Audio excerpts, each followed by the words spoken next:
Theory කොටස් දැනගත්ත කියලා ප්‍රශ්න පත්‍රයකට ලියන්න බෑ පුතායි.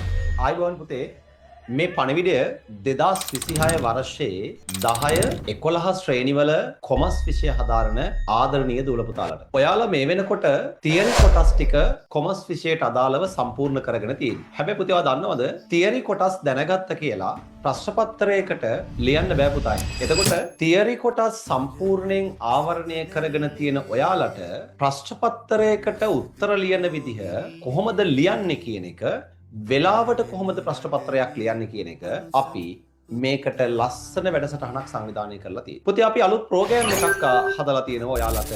සෑම මාසෙකම සම්පූර්ණ ප්‍රශ්න පත්‍ර දෙකක් નિયમિત වෙලාවට ඔයාලට ලියවන වැඩසටහනක් සංවිධානය කරලා තියෙනවා. දුවේ පුතේ මේක අපි નિયમિત වෙලාවටම ලියවන සම්පූර්ණ ප්‍රශ්න පත්‍ර දෙකක්. මේ ප්‍රශ්න පත්‍රය මම සහ ප්‍රවීණ අඳුරු මඬුල්ලක් මගින් උත්තර පත්‍ර අධ්‍යයනය කරලා નિયમિતම ලකුණ ඔයාට ලබා දෙන වැඩසටහනක් සංවිධානය කරලා තියෙනවා. එතකොට ඔයාලා හැමෝම සාමාන්‍ය පෙළ විභාගයේදී වාර විභාගයේදී ඉහළම ලකුණක් ගන්නට මේ ප්‍රශ්න පත්‍ර වැඩසටහනත් එක්ක සම්බන්ධ වෙන්න. ඔයාලා හැමෝටම ආදරෙන් ආරාධනා කරනවා මේ ප්‍රශ්න පත්‍ර වැඩසටහනට සම්බන්ධ වෙන්න කියලා. පුතේ එතකොට තිරේ දිස්වන ආයතනවල විභාග මධ්‍යස්ථාන විදිහට ක්‍රියාත්මක වෙනවා අපි. මේ විභාග මධ්‍යස්ථානවලදී ළඟම තියෙන විභාග මධ්‍යස්ථානට ඇවිල්ලා ඔයාලට નિયમિત වෙලාවට ප්‍රශ්න පත්‍රය ලියන්න පුළුවන්. ඔන්න එහෙනම් වාර විභාගයේදී සහ සාමාන්‍ය පෙළ විභාගයේදී ඉහළම ලකුණක් ගන්න අපේ ප්‍රශ්න පත්‍ර වැඩසටහනත් එක්ක